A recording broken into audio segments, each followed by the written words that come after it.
Hi, my Spoonie sisters. It's your host, Gracefully Jen, and today I have the pleasure. I'm sitting down with Amanda Chay, the author of The Girlfriend's Guide to Lupus. I'm so excited to have her share her story and her book with you. So, hi, Amanda. How are you? Hello, thank you so much for having me here. I am doing well. I'm so glad to have you, and I can't even wait to dive in here. So, I want to say real quick that this was such a treat. Thank you for providing the book to me. It was an honor to read it, and you're amazing. Oh, thank you. Thank you. It was it was almost like I was sending people nudies, you know, like of me when I wrote the book and I first sent it to my editor, it's literally like I sent a whole full version, close up, zoomed naked picture of me because it felt so raw and so vulnerable. And I had I hadn't written anything before. I never knew if I would be, she would laugh at me and say, you need to, go into a new field. To hear that someone found value in it is really heartwarming to me. And I think we need more of this. We need more of this in our community and in our lives because, sometimes we see that surface level of people, but we need that real and that raw, kind of scary close up of our Yeah. lives, what people are dealing with. Well, yeah, I think that's one of the reasons why I wrote it. I think in the very beginning I said like, look, I am just like you. I screw things up. I don't know what to do. But sometimes I do the right thing and I've learned some of these things. So I just want to share it with you. Like I didn't want anyone to think like I was better or I knew any better or my lupus was any better than anyone else. So there was just a few different nuggets I found along the way and it helped me. So maybe it'll help them. Absolutely. And I love that. So I want to dive in here and ask you a couple questions here. So can you Okay. share a bit about your personal connection to lupus and what inspired you to write a book on the topic? My journey with lupus is a little different than most other people's. While it takes typically between 5 to 7 years to get a diagnosis, my story was mostly probably about 20 years long. And that's because when I was pregnant with my first daughter, her name is Anna, it was it's my only child at that time, a terribly rough pregnancy, very, very sick, many, many hospitalizations. And it was just like a fight for my life. But never once did anyone say, like, what the hell's going on with you? This is so weird. I had her and I continued on, and I would just start blaming all of these things like joint pain or mouth sores. I would just blame it on me being brutal on my body, right? And like some crazy workout person. And only when I ended up, you know, sheesh, about 15 years later, ended up in North Carolina when I was really in a lot of pain, did I go and get help first from an ortho because I thought it was an ortho thing. My knees and my hips and my heels and ankles, they were hurting. So of course it's ortho. And the doctor was one of these like, oh, oh, you're just getting old. And I'm like, screw you, buddy. You better run some blood tests. And that's when I was diagnosed with my first autoimmune disease called Sjogren's, which typically attacks the cells, moisture cells in your eyes and your mouth. Fast forward 8 more years when I started losing my hair, and I was like, oh, hell no. Now this is very serious, not the hair. I could put up with anything else. And that's when I eventually got the diagnosis of lupus. So it took a long time. I just think I'm not a normal case, but it is a very challenging disease to diagnose. Okay, so my question next is did all your hair come back? I mean, you have beautiful hair. So what happened there? Thank you. It did come back. It now I've learned. I once heard a rheumatologist say that losing your hair is your body's way of protecting itself when it's being harmed, right? So think of like not having a period or your hair shedding, like the body's like, look, this is not essential. We need to just preserve. And so I like to think of it like that. And it makes a lot of sense to me. So yes, hair has come back, but it will have its moments when it likes to, fall out in great amounts. And that just means I know I'm in a flare. I think that's a really good way of explaining it. And I wish Mm, my doctors had explained that to me because that's been my journey this year. And a lot of mm. people see that I have this long hair, but they don't see in the back what's going on and the underneath. And I used to have very, very thick hair, and now it feels like I have baby hair. I don't know, and Yeah, it feels different, doesn't it? it does. And some of Yeah. it's coming in white, which they told me is normal. Mm. So I don't It's kind know. of like after chemo. Have you seen people who've gone through chemo? Their hair, Sometimes it changes texture, it changes color. Yeah, I have noticed that about my hair too. It's just, I mean, I'm grateful that it's here. It's just not the same, right? You know your hair. And I'm like, okay. Yeah. And I'm kind of jealous of the people that have it coming curly because I would be okay with that. If it came Yeah, like right? a gray curly, that'd be so cute. I'd be okay with that. Yeah, I know, right? Just keep the hair, please. Yeah. Okay. The tricky thing about lupus is that it's considered heterogeneous, which just means versus homogeneous, where it's like maybe more targeted to an area. Lupus being heterogeneous means it can go throughout your whole body. So some people have a rash, some people lose hair or mouth sores, and some people need whole new organs because of the damage of lupus. And still, unfortunately, people continue to die. I somehow get this Google alert on lupus, and last week I think I cried twice because there was a 27-year-old who died of lupus and then a 48-year-old who died of lupus. And it is still a very chronic, incurable disease that, and did I mention that my 23-year-old now has lupus too? So as a mom, it's really rough. So, okay, I'm assuming since you have the diagnosis for your daughter, it probably Mm-hmm. hopefully went a little bit better Oh, going yes. through the diagnosis journey. Yes. And I want to say, everyone, if you look at the front of the book, it actually says Mm-hmm. for my daughter Anna, who has lupus and is totally a badass. She is. Yes. Yes. So, how did that feel as a mom seeing your daughter go through this? Um, I am at one, I'm working on a lot of therapy for me. Two, I would have never harmed my daughter if I had a choice. And so that allows me to say three, it sucks. It's terrible that she has the diagnosis. It's clearly she got it from me. I would have never wanted to give it to her, but it's what we have. So I allow myself to not hold on to the guilt of, oh my gosh, I gave her this. And instead now turn to the point of, I have a bestie that I share my lupus with. When I'm down, I can call her and be like, I hate this lupus or I hate what's going on. And she can do the same for me. So I do think part of my reason, I get a little philosophical, but I think part of my reason I have lupus was simply to support my daughter in her journey. That's beautiful. Thank That's you. absolutely beautiful. And what a great support system you are for her. Oh yeah, I'm like, have you read my book? When she'll say certain things, I'm like, have you read your mom's book? Turn to page 42, and she's like, I haven't read it yet. I mean, she has now, but it took a long time. I'm like, I know a little bit. Can you please just listen to me? But I know her journey is her journey, and she has to define it certain ways. You sound a little bit like me. I've actually hounded my daughter saying, so have you listened to the podcast yet? I have an episode for that. Mm-hmm.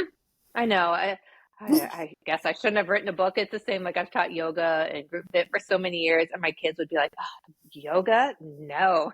So I shouldn't have done any of that, and maybe they would have followed the path. They never want the things until they want the things. I know, right? Their friends like yoga, and they're like, yeah. I'm like, Yeah, yeah. And my son's girlfriend is probably one of my big cheerleader supporters on Instagram. She goes and likes every post I ever make, and I'm like, ha ha ha ha ha. I know, right? At least I got her. Yeah, I'm a little Well, bit that cool. makes me feel better. You are cool. You're a cool chick. So, in your book, how do you approach explaining lupus to someone who may not be familiar with the condition? Well, I will first assess if they are worthy of me giving my time to explain it to that person, which is very true. Because the male woman, I do like her. I'm probably not going to go launch into a whole thing. I will often give a little bit of information. Like this guy, this is a perfect story. This guy at the gym, right? This big meathead hadn't seen me in a while. During that time, I had lupus. I was really sick.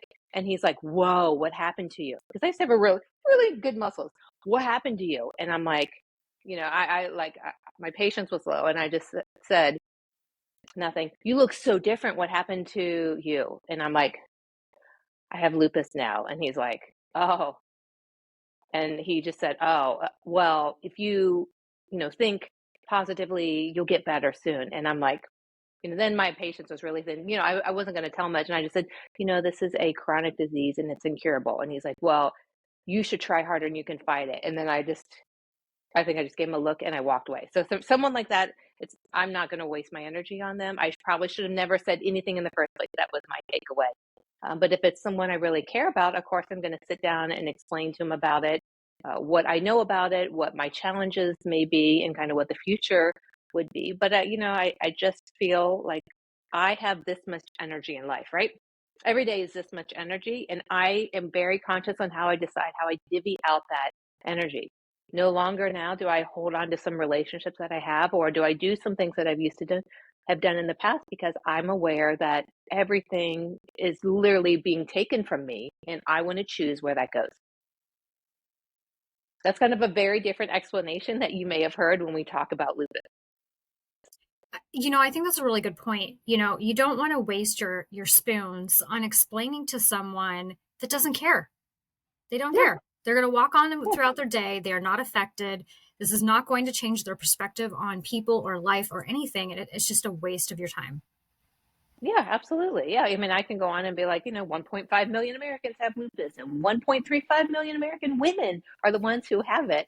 But in the end, it's all my choice, and I can't be mad at that gentleman, or I can't be mad at anyone else. It's simply me deciding where and when I tell that. But in the same regards, I do say lupus, there's a lot of unknowns when it comes to lupus. By far the majority of the population has no idea. They'll be like, Selena Gomez, and sometimes I'm like, yep, and then that's all we say. But I do encourage people, if they can, to share a little bit about lupus so that people begin to understand what it is, how it impacts people, just because there is a lack of awareness in our community. When you were going through the process of getting your diagnosis and your answers, what did they look at other disease possibilities for you? Was Mhm. that a challenge? Yes, it's kind of weird. I was first diagnosed with Sjogren's, but then I also was diagnosed with neonatal lupus, which is a more rare lupus that just happens when the mom gives it to the baby and the baby's born, and the baby usually ends up perfectly fine. And doctors were like, "You're not a little baby." And I'm like, "No." And so they just disregarded it. They let it go. So that was probably a first clue that, yeah, you had lupus. But it went through a point where my hands would hurt a lot. And my rheumatologist at the time, she was lovely. And she's like, "Oh, you've got RA." And I'm like, "Okay, rheumatoid arthritis." But she's like, "Something doesn't seem right." So we would continue on a path until, one thing would be found or another. When it comes to the American College of Rheumatology, there are 11 criteria for diagnosis, and you need to have 4 out of the 11. And my doctor, I think she did the best that she could at the time, but she was waiting for this one blood test called an ANA to be positive before she sent me on to a specialist, because there is not a blood test when it comes to lupus.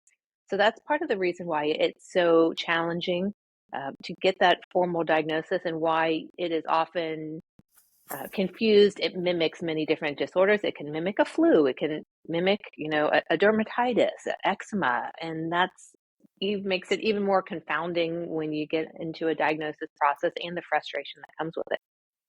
Yeah, and while you were talking, I went and opened the book because I was like, I remember there's a section Yeah, here yeah. where you were talking about this, and it talks about like the most commonly felt, and you list fatigue and pain and rash and fever and hair loss and all the things, and I can't pretend that I would love to be a rheumatologist Oh, because yeah. some of these illnesses they mimic and flatter each Mm-hmm. other, right? And my first rheumatologist, not great. And I Mm, was handed 3 pamphlets as I'm walking out the door. I'm looking through them going, okay, so I have something, and it's either RA, lupus, and I don't remember what the third one was, but I was like, that doesn't sound like me. So I was just looking at the RA and the lupus going, okay, which one is what I have? mm, And it was a year later that I still didn't have an answer. And that was when I said, mm. it's time to see a new one. Yeah, yeah, yeah. There's a lot to say through all of that. But most people should know, the listeners would probably want to know, that it's really hard to get into a rheumatologist. We wait, even I'm in a great city. I'm in Raleigh and Durham, and there's Duke and the University of North Carolina, some great systems here. And I waited 8 months to get into my current lupus rheumatologist, and she's awesome. But it took 8 months. Can you imagine feeling terrible for 8 months and just waiting and waiting, when each day is simply a challenge to be like, can I make it through this day? Absolutely. And it's unfortunate that so many people go through that. And Mm, it just breaks my heart. It breaks my heart every person that we meet. whether it be on Instagram or Facebook or even in person, and all Mm. these people that we meet, and they're suffering and waiting, and it breaks my heart. And not everyone is tenacious or has the resources or maybe has the voice to speak up and be like, no, that's not what we're going to do. Can you do this? Or you didn't hear me when I said that. I would like you to do this. Or I'm not feeling heard and listened to. Many of these things happen to certainly a large amount of women. And when we deal with the idea of pain, um, gaslighting is very common. Absolutely.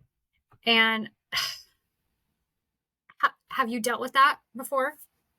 Oh yeah, I mean, there's that example of telling that doctor who, oh, you're just old, you're old now, you're almost 40, at that time is Yeah. a perfect example of gaslighting. Yeah. Yeah. Has your daughter dealt with that? Oh yeah, absolutely. Yeah, you're just this, you're just that. There were so many things. The poor girl, she got so her. Let me start from the beginning. Lupus has a genetic variation that we know, and you need an environmental trigger to pull it off. So me being pregnant with her, really rough pregnancy, brought on my lupus.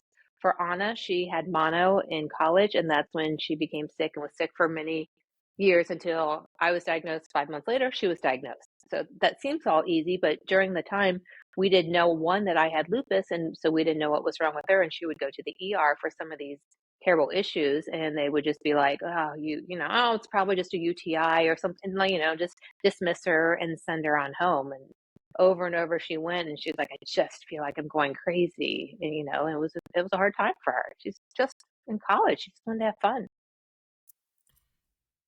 And to feel like you're dismissed time and time again, Mm. it's unfortunate. When we do find a great rheumatologist, it's exciting to share that with people, and to help others that live close to where we are. And I think there's a girl on Instagram. She also has an app. It's called Help, spelled HEALP. And Oh. on there, they have a section where you can actually load in your rheumatologist as a recommendation to people, because they want to build a Oh, that's database nice. where people can find a good rheumatologist in different states. And what a Mm. fantastic idea. So I Yeah, think, that's working backwards versus us being like, this one sucks, don't go here. Instead, let's just give the ones that are great. yeah, what a great way to help people. So, Mm. understanding a flare, how would you describe a lupus flare to someone that's not dealt with that before? I'll give you an example because I'm still in one, but I'm coming on the tail end where I had COVID about a month ago. And maybe a week or so after that, I started with extremely red. Not just like, oh, you look like you have a little sunburn, but like you went really crazy on your mom's, 80s blush, rouge. So I started with a really bad red kind of burning face that went down to my neck and went down to my chest. And then the second thing that started to happen was I would wake up in the morning, and the minute my feet would hit the floor, I would be like, ooh, it felt like I had run in high heels the night before, just really, really sore feet. And then came the sore hands. So for me, I know that those things started to account to, all right, my body, lupus is getting high. I think of a flare as just a disease activity that is increased. Um, Many different things can bring it on, stress being one of them, which is very common. Change in medication, because I had to stay off. I have this medication I inject in my stomach every week. I had to remove that for 2 weeks while I was on my COVID Paxlovid protocol. So I think these things are what brought it on for me at that time. And they're just usually, luckily, it's not I don't feel like this is a terrible flare, because anyone who's taken prednisone knows that it is a terrible drug that is not desirable, but it's also a much needed drug. So my rheumatologist and I have a plan to try to stay off prednisone no matter what. And thankfully, it's been, I think, about a year that I have been able to not take any of that. So, may I ask, what was your reason behind that, not wanting to be on it? They have found that the damage done from the prednisone is not as beneficial as to the lowering of the flare of the disease activity. So that basically the risks outweigh the benefits when it comes to it. And when I was at a Lupus Foundation conference in North Carolina recently, there was a rheumatologist there, and he was speaking a lot about this idea of prednisone and how harmful it can be. So that's just knowledge I gained from that, and my physicians. I'd been to Africa last year for a few weeks, and I'm like, look, do I need to bring some prednisone because we know that it's going to really mess up a bunch of things. And so that was our talk, like, okay, how much gabapentin can we give you so that if you're beginning to feel like this, you take gabapentin and try to get away from all of that pain that comes with it. And it worked, thankfully. It was the first time I've traveled internationally for a longer period and ended up coming home and being like, oh my gosh, I feel normal. That's fantastic. I think I actually remember that. I remember that's right around when I started following you and chatting with you. Yeah, it was amazing. I was very grateful because traveling is just something important to me. So when we have these diagnoses that do end up changing the trajectory of our life, I don't want to go too far from what I want to be able to continue to travel, but I know that I'm going to have to make some changes in how I do this. And so that was a good time to make sure that I had everything in place. I had lots of rest involved, extra rest that I usually don't do, but in the end, it ended up helping me. And I'm grateful for that. Okay, so what would be the top 5 things in your Spoonie toolkit for travel? Um, well, can some of them be mental? Oh, of Like, course, I, of course. a lot of them are like I am a big one on understanding the need for rest. We get to a new place. This is assuming, again, that we're traveling maybe somewhere that goes into a different time zone or something that is far. It's not taking you, an hour from here laying on the beach, but it is taking you somewhere else. And so people might not like to hear this, but I do try to put in my very first day of getting there, resting, right? And I know you want to get out. I know you want to explore. It looks amazing, but simply staying in the room and getting to bed early or getting a nap in is really important way to reset yourself on a trip. So that's one. That's an easy one. And then anything that you need that helps you when it comes to finding the good sleep. Is it a good eye mask? Is it a blanket that you love? Um, any of those aids there that help you with that is an important one as well. Maybe that's one, two. Three, it depends on how the person is. I am not a super organized travel person. I usually kind of like a bowling alley where you have some bumpers along the side. That's how I like to travel.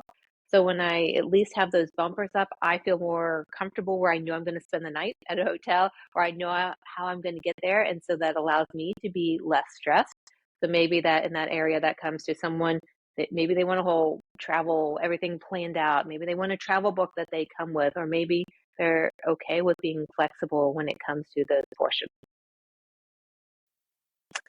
Two more. Oh man. Ooh, Okay, yeah. what are two more? Okay. Two more. I'll make these are kind of the based on health and wellness. One would be some type of water receptacle. Yep, water bottle, whatever it is. When we get we get a new schedule, we often don't drink nearly as much water. So take something, make sure you fill it up, pee all you need up a storm. And then the last one would be try as best as you can, even though you're in a new place, to eat the way you know that you need to eat, that is best for you. Sure, absolutely try all those good things that you want, but kind of follow that 80-20 rule the best you can. Maybe this is your time, 80% good and the 20% let's go crazy and enjoy that stuff. I think all of those things together allows you to roughly stay similar to how you function through your everyday, but just giving you a little bit of a buffer to help support you along those changes. I think that's a great list. I love it. I Thank hope you. everyone's taking notes. Yeah. Yeah, take notes because I might not remember that. Okay, so my next question. Chapter 8, you talk about your squad goals and building your Mm. ultimate support posse. So, how do you go about doing that? You have to be a choosy chick. Like I think I said something like the girl you used to pee in the kiddie pool when you were a kid with. Maybe you don't need to have her in your support group if she's no longer there for you. So I think it's a close assessment of who your family and friends are. Do you like them? Do they build you up? Are they there for you? Are they supportive? Great. You can put them in, choosing how you want. I mentioned creating a support caucus, just a fancy law word that just means like a group of people that are meaningful to you. I had suggested when you get a lupus diagnosis to bring these people together, sit them all down, or pull up a video and tell them exactly what you're going through now, how you feel now, what your future may look like, and then how you're going to need their support. The best time to ask for support is when you don't need support. The best time to plan for a flare is when you don't have a flare. Because when we get into those points, they take too much energy to try to figure all of these things out. So, when you say, find your squad goals, get the best people you can, that's exactly what I mean. Fill them in on the loop, and most likely they will be there. And in fact, I think that we don't want to bother. I don't want to bother. I can see my neighbor Pat right there. I don't want to bother Pat. She's busy. I don't want to ask her to just go get some milk for me or whatever it is. But these people are so excited. Well, can I do something for you? And if you're like, yeah, can you bring me some soup? They would be gung ho to go do that for you. 100%. It's true. And everybody needs that soup friend. We all have one. Yeah. We all need to have that in our back pocket, because there's times where we really need that. There's only so much we can do to care for ourselves at times, and we do need those people that are there to jump in and bring the soup or do the things. Yeah, when we don't feel good, we usually don't take great care of ourselves because we're busy doing something else. So if someone wants to care for you, they love you, great, let them. I think it's really our issue to be like, no, but in fact, it's not theirs. And we would do the same. Would you not, if your neighbor's like, hey, Jen, feeling terrible, can you help me out? You'd be like, God, we'd probably go way overboard, of course. We would be there. Absolutely. Especially because I have some elderly neighbors. I'd be like, okay, what can I bring? What store do you need me to go to? Shovel your sidewalk. There's some flowers. There's bread. I got you some movies. I got you some magazines. Mm-hmm. Yeah, absolutely. Okay, so in chapter 8, you also have, and I love this. I hope you're okay with me sharing this. Yeah, please. You have a list, and it's common things people say, and how the snarky responses. Oh, yes. Mm-hmm. Oh, my goodness. Okay. Do you mind if we go over a couple? No, let's go. Okay. Yeah. So, stupid comment. At least you don't have X, Y, or Z.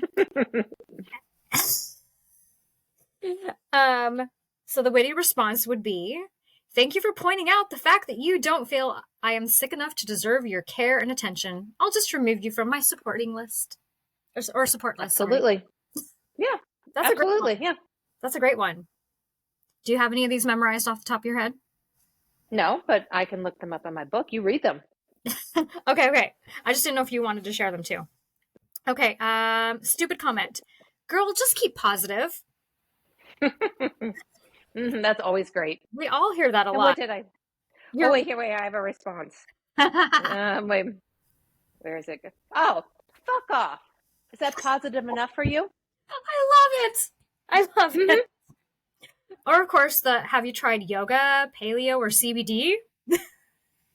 Have you tried minding your own business? That works well, too. Oh, my gosh, I love it. I think we did this like 11 years ago. Well, it's kind of like when someone pulls out in front of you, in your mind, you want to just hit them with your car, right? You're just like, oh, you just want to hit them. These comments are kind of like the same. Like, you want to just throw that back. And sometimes after they leave, you're like, yeah, I wish I would have said that to them. So why don't you just supply them up front? Yeah, you're going to hear these people say those things. And you've probably certainly heard, oh, but you don't look sick. Oh, you look so good. You look so like, oh, you look so good. And I'm like, sorry, I don't look bad enough for you to get your attention and to get your sympathy. I'll try to look worse next time. I don't know what to tell you. Yeah, absolutely. I went to work one time, and one of my coworkers actually asked me if I came straight from the gym. Yeah, I look that bad, huh? Thank you. Nope, just having a rough, flare morning, but thanks. But what about you? Did you go to the gym too? Oh. I know. Yeah, thanks for that. Yeah, I think the thing that I have learned that's been helpful for me here is if you've got someone, if you don't know what's going on with them, you don't have to ask them what's going on with them. You can simply say, how are you doing today? Someone's lost a loved one. Someone's been sick. Someone's battled cancer. Just not how are you doing, but just how are you doing today? That allows them to share what they want to share. It allows us to focus on the urgency of just the current moment. Sorry, I'm still here. I was just going through more pages trying to decide what to ask you next. Whatever you want. Okay, so who's your ideal reader? Do you encourage people that do Mm, not have lupus to read this as well? Like I have rheumatoid arthritis, but I still felt that this is such a good hmm book that anyone with a similar autoimmune condition should definitely read. But who is your ideal reader? The ideal reader, I would think, is someone who is newly diagnosed to lupus and doesn't know anything about what they're going to face. Because when I was diagnosed, I knew no one and I felt really alone. And my family was, they were there for me, but they had no idea what I was up against. But it's funny you said that because I was downstairs doing dishes earlier and I'm like, maybe I need like the girlfriend's guide to autoimmune diseases because that's the feedback that's been very beneficial and helpful for me is that, well, I think it was the first beta reader. She's like, well, she gave me her feedback, but she's like, I really wish that this book would be for Hashimoto's, or maybe you just make a general one to everyone else, because I feel like a lot of these, the ideas would fit with them. And I think that's a lovely compliment. My brain does not have the bandwidth to write a whole new book right now, but I'll put it in maybe 2025. There you go. And it can always be, the girlfriend's guide to autoimmune conditions or something. I don't know. That sounds wordy and Yeah, terrible, but I'm sure there's something out we'll there. we'll figure it out. Yeah, I don't know if you've talked to anyone who've written books. Books, it took a lot. There was a lot of crying on my behalf. There was a lot of isolation. I felt like I was shoved in, like, intentionally.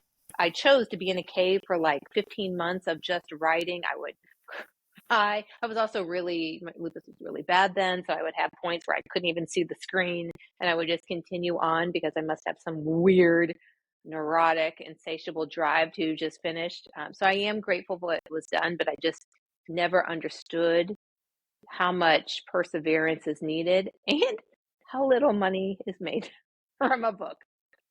But that's just the truth. Now you all know. Absolutely, because it's not all sunshine and rainbows, and it's not as easy as they make it seem on a movie. Life is not a Mm. Hallmark movie. No, neither is a marriage, neither is raising children, neither is life. Life is messy and life is complicated and it's hard. And I really feel that it's supposed to be like that because it forces us out of our comfy zone and it forces us to change and grow and stretch. Absolutely. Okay, so looking back, what do you wish you'd known at the very beginning of your health journey? Ooh, what a good question. What do I wish I had known? Oh, there was so much out there that I wish I knew. I think one thing I wish I knew is that part of your health is gone. That's a fact. Lupus or whatever else has robbed you of it. It's stolen it in the middle of the night. But that doesn't mean that you're left with nothing. I wish I'd known that the health still remains in my hands, part of it. And that is very, very impactful because the healthier you can be, the more manageable your disease is. And so that's a big mind shift that I had gone through. And when I figured it out, that's really what allowed me to write the book. Like, oh my gosh, I've got some things in here. I have to share this with women like right away. Absolutely. And I'm so glad you did. Thank you. Okay. Finally, what message or takeaway do you hope readers will carry with them after reading your book on lupus? Well, the first one is, of course, we want to, I want women to know that they have control of their health. They have control of what they do on a daily basis. But then I also want them to know that they are not their lupus because I can relate to that. When I was first diagnosed, I was like, I'm lupus, I'm lupus. Everything was lupus. I would get angry when like something would happen. I'd be like, I have lupus. Can't you just leave me alone? It was just an identity that was like right here, like this big badge on my face, a big tattoo or something. And eventually I learned that I didn't want it attached to me, that I didn't want to be known for lupus. I didn't want to, say lupus all the other time. I didn't want it to be a thing. So I began to understand that I was a lot more. I began to prioritize that I was just me, trying the best to be me. At the root of me is really love and kindness. And it wasn't what hair I had left or what hair I had. It wasn't my role of a mom or a wife or an author or anything like that. It was all of these roles just kind of line up behind me. But first and foremost, is I am me and I have to be happy with how I choose to live my life because I'm the one responsible for it. Even Yes. though that jerk lupus, came into play. yes, you are not your diagnosis. You are not lupus. And you are more than all the side effects and symptoms and flares. You, at the end of the day, are Amanda freaking Chay. That's right. That's right. Yeah, and it has to make sense. I mean, this is where I've been doing a lot of like self work. The counseling work is just to be like, it's not what I achieve, it's not how many books I sell, it's my ability to be happy and satisfied with what I've produced in this world, what I've given out there, and always that I have the best intentions to write a book that would help other women along that journey. And I just have to kind of let it out and be like, universe, there we go, do what you weigh. And that's hard, right? Certainly when you spend so much of your time, it's hard to do just that, but it's what's needed. Indeed. Well, thank you so much for coming and giving us your time. Is there anything we haven't covered about yourself, about this book that we have? I mean, what have we not discussed? Did we leave anything out? The only thing I would say is that when I wrote the book, I was like, women, I'm going to find it out for you. I'm going to find out exactly what we should eat, and then we're all going to eat that way. I'm going to find out all of these secrets of lupus, and I'm going to tell it to you. And as you know from reading the book, I didn't reveal any big secrets because the secrets aren't out there hidden. Like, you don't have to be paleo or gluten-free or any of these things.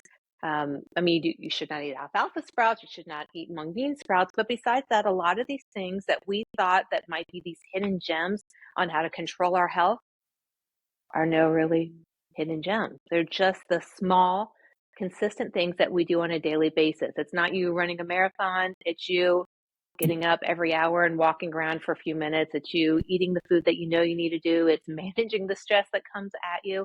All of these things are within our control, and that's really what I wanted people to know in the end. And you did it. You did it. And I thank you so much for writing this book. And like I Well, said, thank you. I don't have lupus, but I enjoyed it. And I still think that I learned so much from it. And I think that is beneficial to me in its own way as well. Yes, and for that, that's very impactful. It makes my heart happy to hear that.